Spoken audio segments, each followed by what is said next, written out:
Jesse Rothacker here with your Reptile Report. And this week we're going to meet one of the premier wrestlers in North America.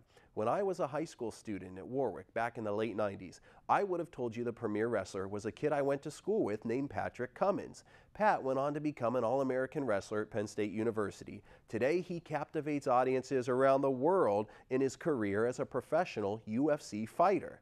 I will always be a fan of Patrick Durkin Cummins, but he's no longer my favorite wrestler. That title is reserved for one of the most beautiful reptiles you'll ever encounter in the wild, the timber rattlesnake. The idea of wrestling rattlesnakes is a tradition that goes back thousands of years, long before video cameras were around.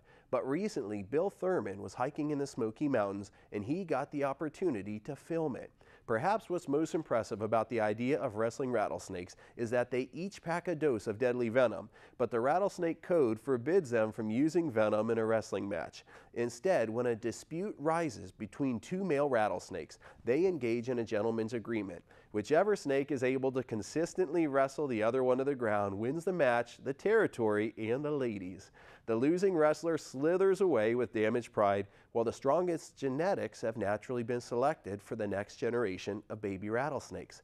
Just as dominant male lions roar and battle with younger lions, just as giant bucks lock horns with smaller bucks, or just as a dominant bull elk bugles and screams at unwelcome younger bulls to leave his herd, the timber rattlesnakes also have their code of conduct and honor.